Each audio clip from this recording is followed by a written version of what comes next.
The next wine we have today to speak about is our 2019 Petit Verdot.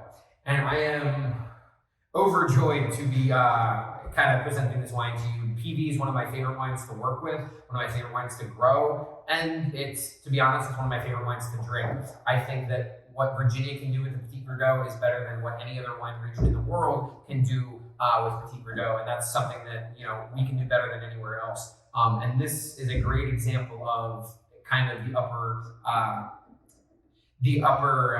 echelon of Petit Verdots from Virginia. So this PV is about 60% RPV from our vineyard, so dominated by our fruit, blended with a little bit of PV and just a touch of Merlot that were both sourced from northwestern Loudoun County.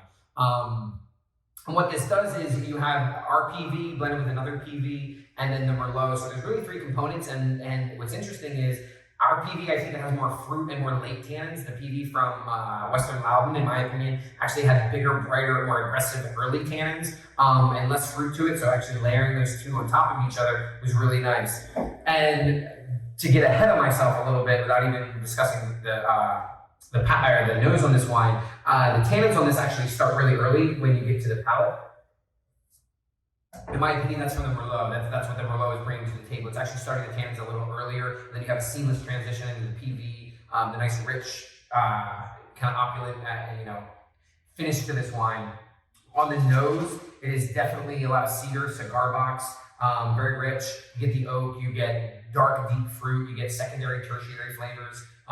Definitely, this wine has a lot to uncover, a lot to show. So, you have any thoughts, Johnny?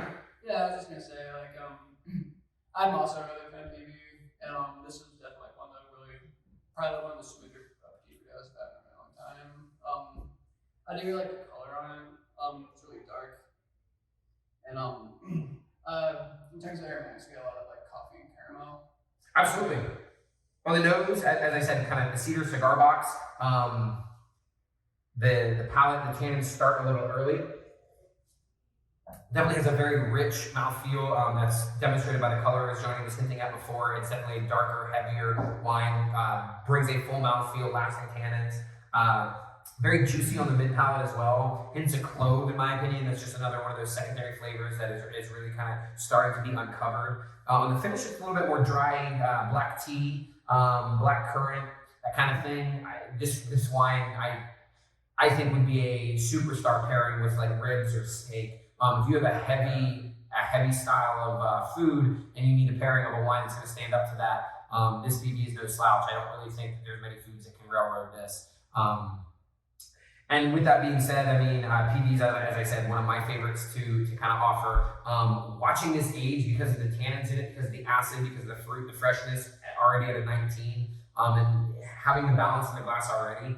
If anybody has one of these bottles in 2030, let me know. I will cook dinner and we'll try this. I'm really excited to watch this wine age. I think it has a lot to show us in the next 10 years. And it's going to be a game of patience if we can actually get it to that far and not drink it beforehand, because it's tasting fantastic now. So hopefully you guys enjoy the Petit Verdot as much as Johnny and I enjoy working with it and growing it here in LaGrange. And our 2019 is going to be an especially special Petit Verdot. So